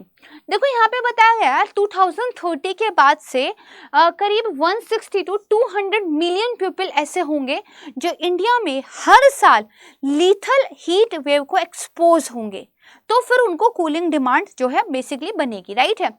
इन्होंने बोला 2037 तक जो बेसिकली कूलिंग की डिमांड है करंट लेवल जितना है ये उससे 8 गुना ज़्यादा होने वाली है, राइट है। तो उतना ज़्यादा फिर एक डिमांड बनेगी, तो सप्लाई के लिए ऑप्शंस हैं यहाँ पे। तो उन्होंने ये कहा है कि आने वाले टाइम में बेसिकली जो इन्वेस्टमेंट अपॉर्चुनिटीज़ और जो एक पोटेंशियल जो रहेगा वो 2040 तक करीब 1.6 ट्रिलियन US डॉलर रहेगा। ठीक है, तो बेसिकली कूलिंग सेक्टर इन्वेस्टमेंट वाली बात अगर रहेगी तो वर्ल्ड बैंक को याद रखिएगा। वर्ल्ड बैंक के द्वारा कुछ और इंपॉर्टेंट रिपोर्ट्स जो है बेसिकली रिलीज की जाती है, थोड़ा सा हम बेसिकली एनवायरनमेंट को ध्यान में रखते हुए देख लेते हैं।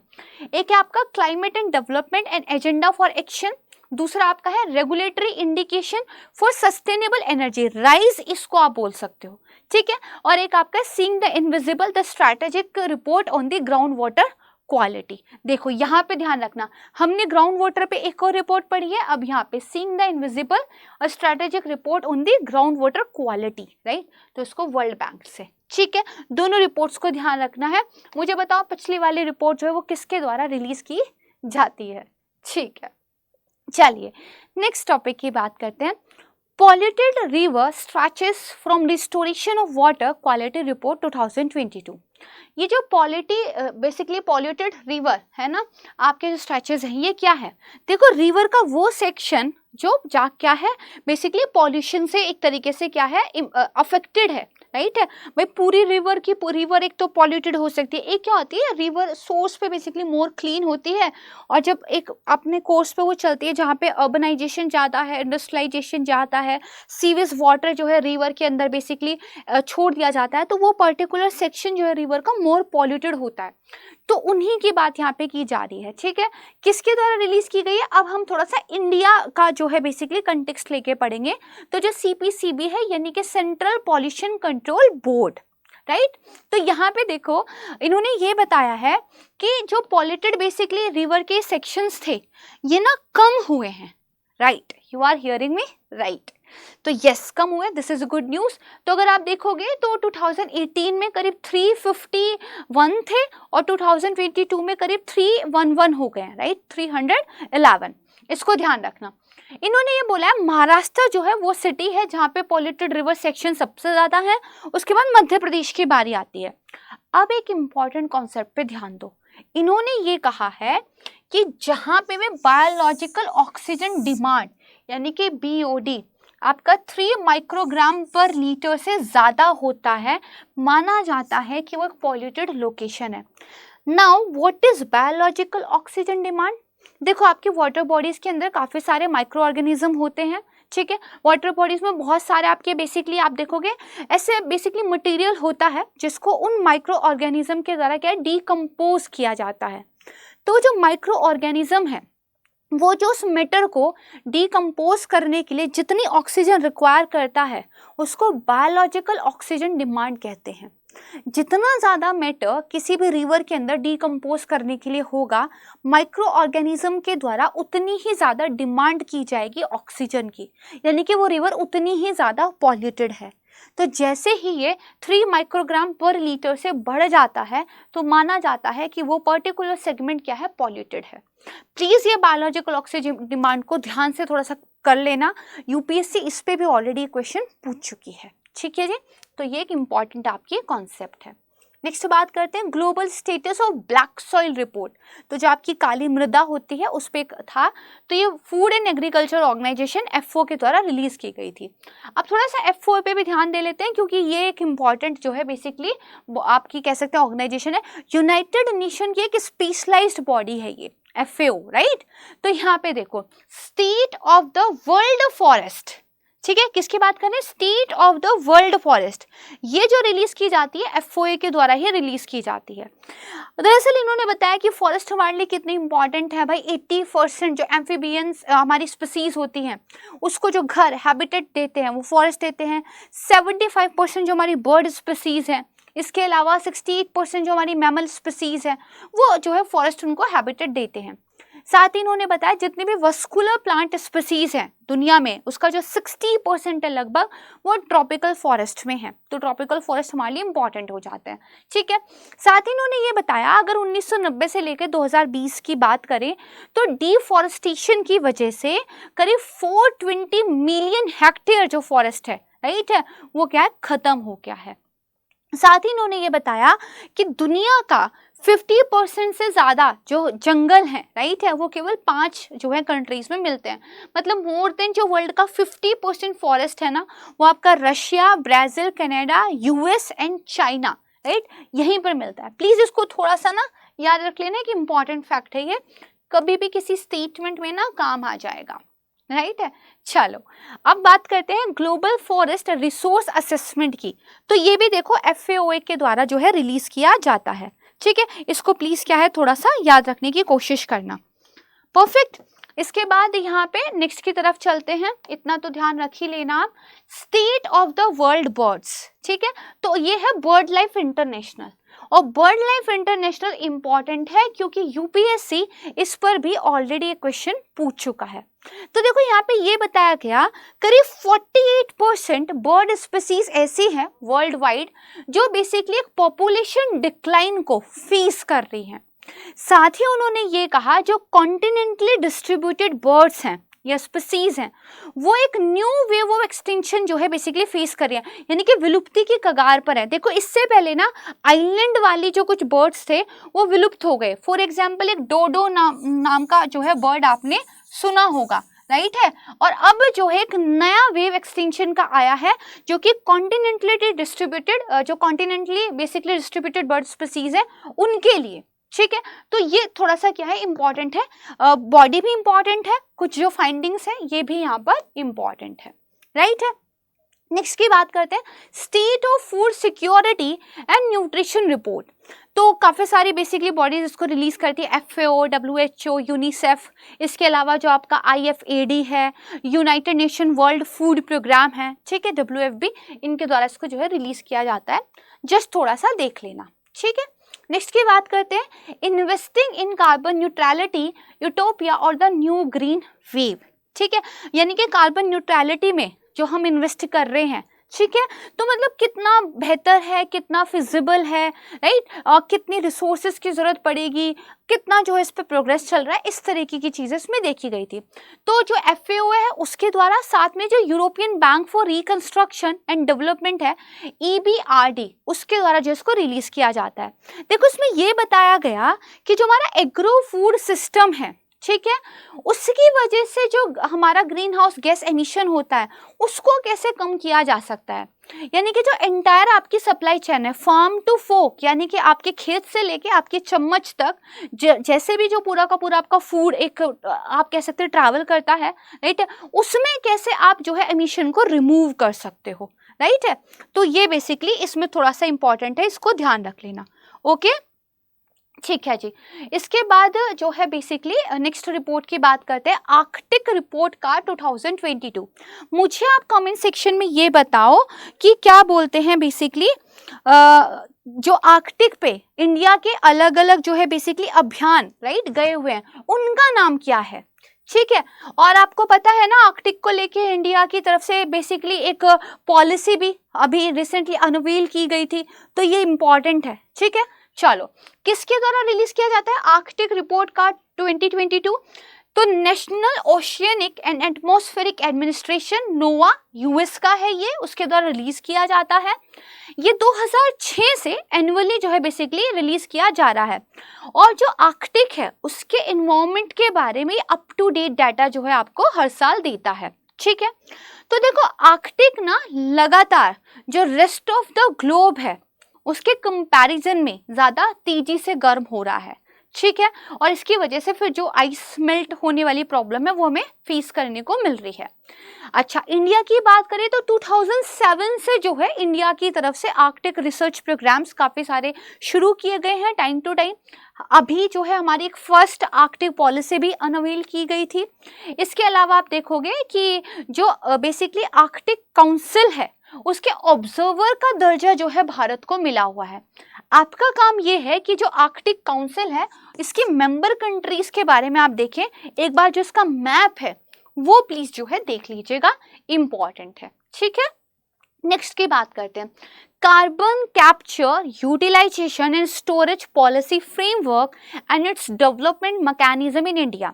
देखो कार्बन को जो बेसिकली हम अमिट करते हैं तो इसको कंट्रोल तो करना एक हमारे पास सॉल्यूशन है, जो तो बेस्ट सॉल्यूशन है कि भाई कार्बन अमिट ही मत कीजिए, but it's not feasible and it's not practical, right, completely eliminate नहीं कर सकते। तो जो कार्बन बेसिकली अमिट हो रही है एनवायरनमेंट में उसको हम कैप्चर कर लें, उसको हम स्टोर कर लें एंड देन हम उसके क्या है बेसिकली कुछ एप्लीकेशंस निकाल लें। जैसे कुछ बेसिकली मैंने आर्टिकल्स पढ़े थे कि कार्बन से हम प्लास्टिक बनाने की बात कर रहे हैं।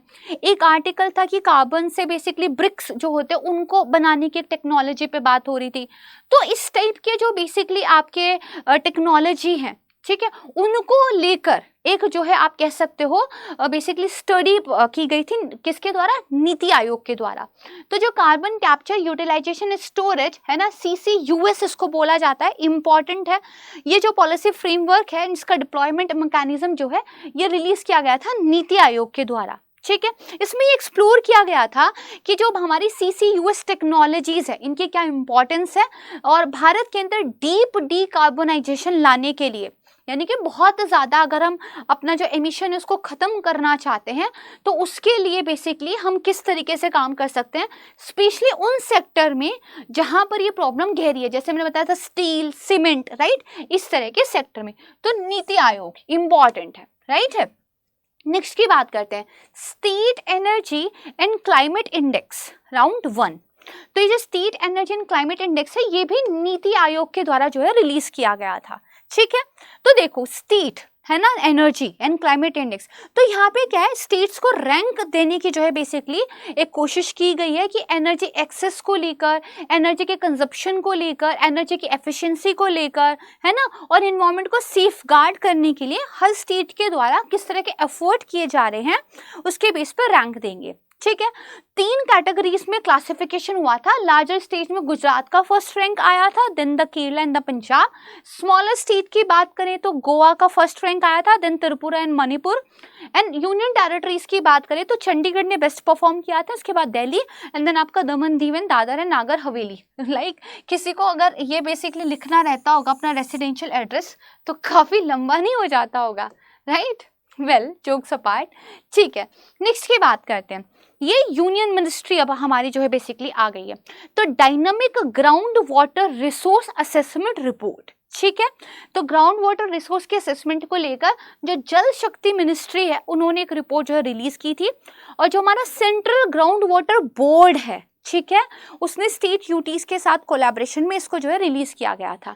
ठीक है, यहाँ पे दरअसल ये देखा गया था कि इंडिया में करंटली ग्राउंड वाटर जो एक्सट्रैक्शन है वो काफ़ी ज़्यादा चल रहा है, 60% से भी ज़्यादा, राइट है, और ग्राउंड वाटर को प्रोटेक्ट करने की जो है बहुत प्रायोरिटी बेसिस पे हमें ज़रूरत है। ठीक है, चलो अब देखो state of global water resource report, ये देखो की तो जाती है रिलीज WMO के द्वारा, बट मैंने इसको यहाँ पे इसलिए रखा है क्योंकि ना ये dynamic ground water resource assessment report है ना, एंड इसके बाद अलावा आप देखोगे state of global water resource report similar सा लगता है, तो ध्यान रखना एक जल शक्ति वाला है, एक WMO वाला है। ठीक है, जो ये रिपोर्ट है ये नदियों का जो फ्लो है, स्ट्रीम फ्लो, उस पर थोड़ा सा मतलब फोकस रखता है। देन जो आपका टेरेस्ट्रियल वाटर स्टोरेज है, यानी कि जो बेसिकली अर्थ का सरफेस और सब सरफेस है उसमें कितना वाटर स्टोरेज है, एंड जो क्रायोस्फीयर है, जो जमी हुई आपकी भूमि है, राइट, उसको लेकर ये फोकस रखता है। इनका कहना ये है कि करंटली 3.6 बिलियन पीपल ऐसे हैं जो बेसिकली दरअसल एटलीस्ट एक मंथ साल में ऐसा होता है जब पानी की बहुत कमी महसूस करते हैं, और इनका कहना ये कि 2050 तक ये संख्या बढ़कर 5 बिलियन हो जाएगी, राइट है। साथ ही इन्होंने ये भी कहा है कि अगर 2001 से लेकर 2008 के बीच का डाटा देखें तो जो 74% नेचुरल डिजास्टर आए थे वो वाटर रिलेटेड थे। ठीक है, क्या थे वो? वाटर रिलेटेड थे। ठीक है जी, इसको प्लीज थोड़ा सा ध्यान रखना क्योंकि ये डाटा वगैरह जो है ना स्टेटमेंट सॉल्व करने में काम आ जाता है। ठीक है, illegal wild life trade and climate change, तो जो आपका basically United nation office on the drug and the crime है उसके द्वारा रिलीज किया जाता है। ठीक है, इसके अलावा एक इन्वेस्टैट्स इंडिया 2022 आता है, इसको जो आपका नेशनल स्टैटिस्टिक्स ऑफिस है NSO, इसके द्वारा किया जाता है। स्टैट्स आ रहा है ना, तो आपका बेसिकली क्या हो जाएगा? स्टैटिस्टिक्स ऑफिस हो जाएगा। ठीक है, याद रहेगा। चलिए, फिर आता है आपका क्लाइमेट ट्रांसपेरेंसी रिपोर्ट। ठीक है, तो दरअसल ये इस बार इंपॉर्टेंट है क्योंकि G20 रिलेटेड ये है, और आपको पता है कि G20 की अध्यक्षता भारत के पास है इस साल, तो G20 से रिलेटेड जितनी भी चीज़ें हैं वो इम्पॉर्टेंट हो जाती है। तो देखो G20 के अंदर जो Partnership of Climate Analysis Organization है उनके द्वारा इसको क्या है रिलीज किया जाता है। ठीक है, इसमें दरअसल इन्होंने ये बताया कि 6 कंट्री ऐसी हैं G20 के अंदर जिन्होंने ग्लोबल मीथेन प्लेज जो है वो साइन नहीं किया है। आपको याद ये रखना है कि इंडिया एक्चुअली उन 6 में से एक कंट्री है जिसने ग्लोबल मीथेन प्लेज जो है बेसिकली साइन नहीं किया है।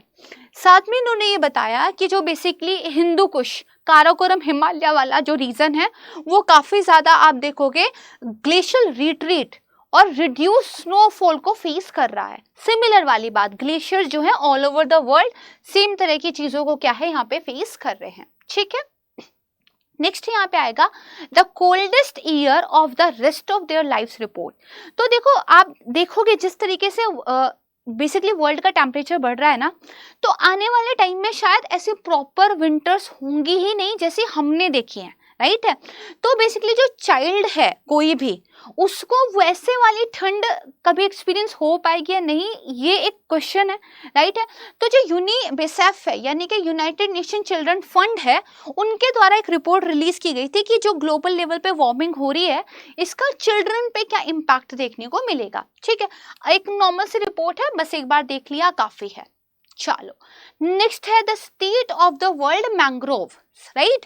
तो इसको जो रिलीज किया गया ग्लोबल मैंग्रोव अलायंस के द्वारा रिलीज किया गया है, ये इंपॉर्टेंट है। ठीक है, इसको ध्यान रखना।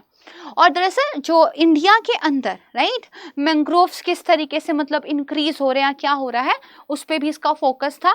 इंडिया के अगर बेसिकली कंटेक्स्ट में देखा जाए तो कुछ हाल ही की स्टडी बताती है कि इंडिया के अंदर जो मैंग्रोव का बेसिकली एरिया है उसमें इंक्रीज देखने को मिला है, करीब 17 स्क्वायर किलोमीटर का, राइट है। और टॉप 5 स्टेट और यूनियन टेरिटरी जहाँ पे मैंग्रोव कवर है, सबसे ज़्यादा वेस्ट बंगाल, आपको पता ही होगा, then Gujarat, Andaman Nicobar island, Andhra Pradesh and Maharashtra. ठीक है, ओवरऑल देखा जाए तो 12 ऐसे स्टेट या यूनियन टेरिटरीज हैं जहां पर जो है इंडिया में मैंग्रोव कवर है। ठीक है, तो बेसिक इंफॉर्मेशन। फिर हमारा आता है India state of forest report. तो ये तो आपने डिटेल में प्रिपेयर किया ही होगा, राइट, ये तो इंपॉर्टेंट है।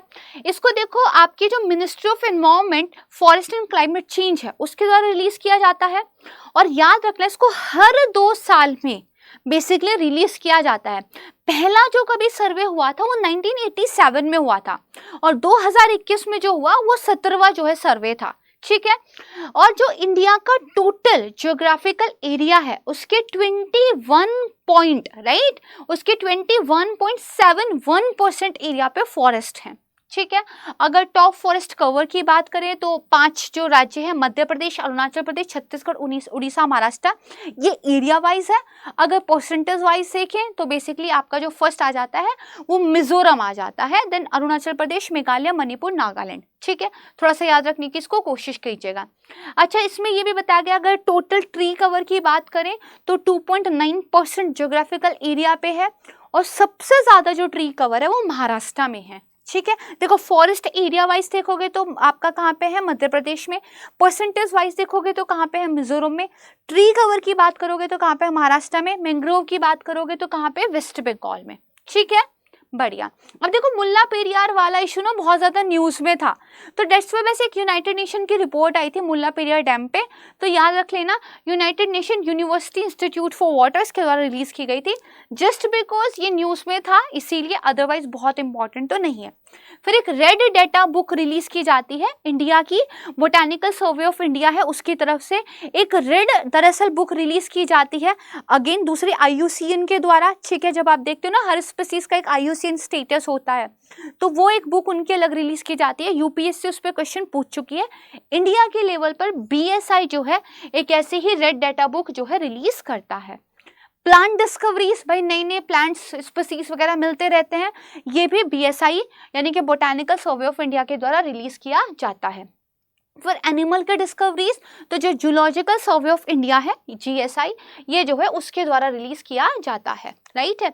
फिर एक है नेशनल एयर क्वालिटी, ठीक है, इसकी बात करते हैं। तो जो नेशनल एयर क्वालिटी को लेकर आपका ये बेसिकली इंडेक्स है ना, ये सेंट्रल पॉल्यूशन कंट्रोल बोर्ड के द्वारा रिलीज किया जाता है। 8 पॉल्यूटेंट ऐसे हैं जहां पर जो है मेजर किया जाता है उनको एयर की क्वालिटी चेक करने के लिए। तो पर्टिकुलेट मैटर 10 और 2.5 दोनों हैं, nitrogen oxide, sulphur dioxide, carbon monoxide, ozone, ammonia और लेड, राइट है। प्लीज याद कर लेना, ऑलरेडी UPSC में क्वेश्चन आ चुका है, राइट है, रिपीट हो सकता है।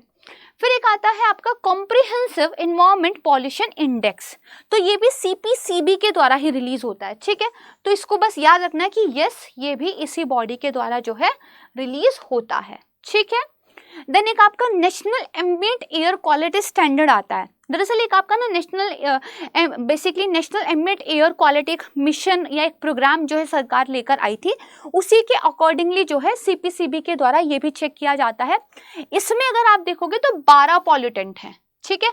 तो प्लीज दोनों का ना अलग अलग याद रख लेना। पार्टिकुलेट मैटर दोनों इसमें भी है, नाइट्रोजन और सल्फर के डाइऑक्साइड इसमें भी है, carbon monoxide, ozone, ammonia, lead, benzene, इसके अलावा बेंजोपाइरीन, आर्सेनिक और निकेल, ठीक है। तो जो एक्स्ट्रा है, एडिशनल है, डिफरेंट है, वो तो प्लीज देख ही लेना, ठीक है।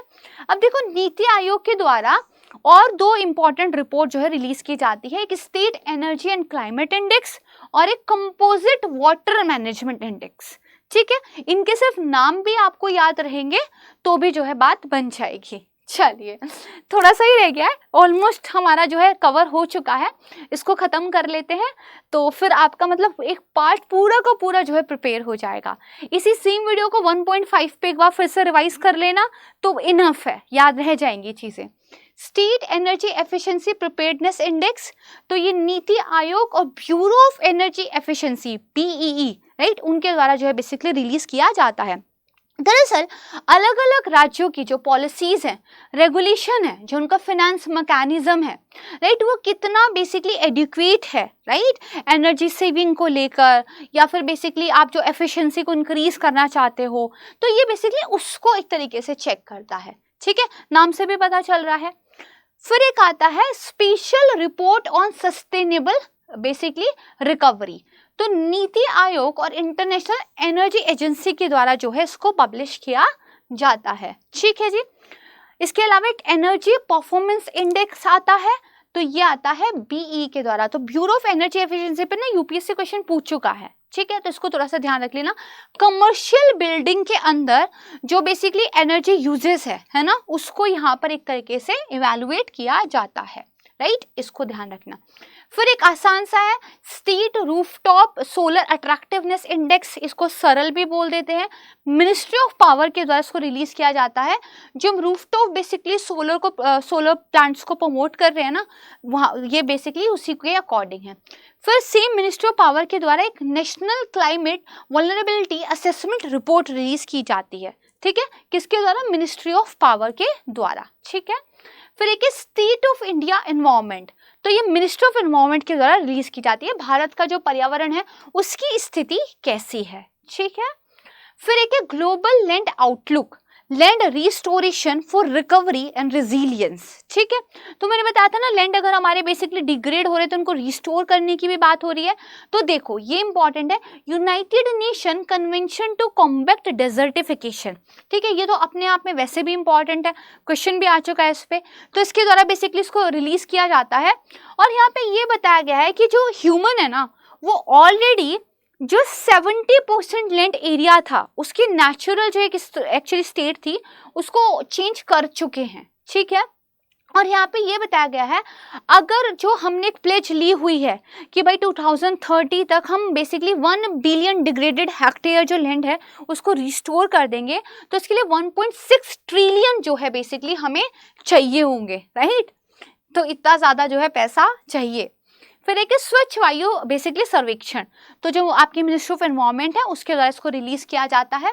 और जो हमारी सिटीज़ हैं, है ना, उनके अंदर एक सिटी एक्शन प्लान प्रिपेयर किया जाए, देन उसको इम्प्लीमेंट किया जाए, इसको प्रमोट करता है ना, ताकि जो हमारा नेशनल क्लीन एयर प्रोग्राम है जो कहता है भाई 25-26 तक हमें 40% पॉल्यूशन रिड्यूस कर देना है, उसको बेसिकली हम अच्छे तरीके से क्या है इम्प्लीमेंट कर पाएँ। फिर state of India environment in figures, ठीक है। तो देखो ये क्योंकि नंबर्स की बात कर रहा है, ठीक है, तो नंबर्स की बात कर रहा है, तो centre for science and environment, right है। इसमें दरअसल ये बताया गया कि 2022 जो है इसमें करीब 280 हीट वेव डेज जो है इंडिया ने फेस किए थे। और इसमें यह बताया गया जो जनरली ठंडे इलाके थे, हिमाचल प्रदेश, उत्तराखंड, जम्मू कश्मीर, ये यूजली वार्म रहे थे, इनका जो एवरेज टेम्परेचर था उससे ज़्यादा वार्म जो है बेसिकली रहे थे। अप्रैल बहुत ज़्यादा गर्म एक महीना रहा था नॉर्थ वेस्ट और सेंट्रल इंडिया का। और साथ ही इसमें बताया गया जो मोर देन 50% हीट वेव थे ना, वो जो आपका बेसिकली राजस्थान, मध्य प्रदेश, आपका बेसिकली जो हिमाचल प्रदेश, गुजरात, हरियाणा है, यहाँ पे रिकॉर्ड किए गए थे, ठीक है। तो इस एरिया ने ज़्यादा सफ़र किया है, ठीक है। चलो, तो यहाँ पे बच्चों देखो हमारे जितने भी रिपोर्ट थे, इंडेक्सेस थे जो ज़्यादा इंपॉर्टेंट थे या जिनके बारे में बस इतना पता हो कि किसके द्वारा रिलीज हुए, वो हमारे कवर हो गए हैं। हमारे ना 2-3 टॉपिक और बचते हैं। 4th Asia ministerial conference on the tiger conservation, right है, एंड 2-3 टॉपिक और है, इनको हम अपनी जो नेक्स्ट आने वाली वीडियो है उसमें कवर करेंगे। और जैसा कि मैंने आपको बताया कि थीम बेस हमारे जो है वीडियोस आने वाले हैं, जिसमें इंपॉर्टेंट स्पीसीज, राइट, इसके अलावा जो आपके इंपॉर्टेंट एक्ट्स थे, इसके अलावा जो भी इंपॉर्टेंट की टर्म्स रहे हैं, आपके जो प्रोटेक्टेड एरिया है, national park, biosphere reserve, Ramsar site, wetland, right, उन सबको हम कवर करेंगे, ठीक है। मुझे उम्मीद है कि काफ़ी सारी पढ़ाई जो है इस वीडियो में जो हो गई है आपको वो ज़रूर जो है बेसिकली बेनिफिशियल रहेगी, आपके लिए बेनिफिट करेगी। और कल फिर मिलेंगे, एक बढ़िया सा रिवीजन फिर से करेंगे। आज के लिए इतना काफ़ी है क्योंकि ज़्यादा प्रेशर भी नहीं होना चाहिए।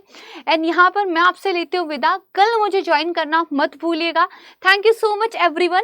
एंड वीडियो अगर अच्छा लगा है तो उसको लाइक कीजिएगा, ज़्यादा से ज़्यादा शेयर कीजिए बाकी के जो आपके फेलो एस्पिरेंट्स हैं, ताकि उनका भी रिवीजन बेहतर हो पाए। एंड अगर आपको वीडियो अच्छा लगा है, if you have any feedback, तो प्लीज़ कॉमेंट सेक्शन में आप मुझे बता सकते हैं।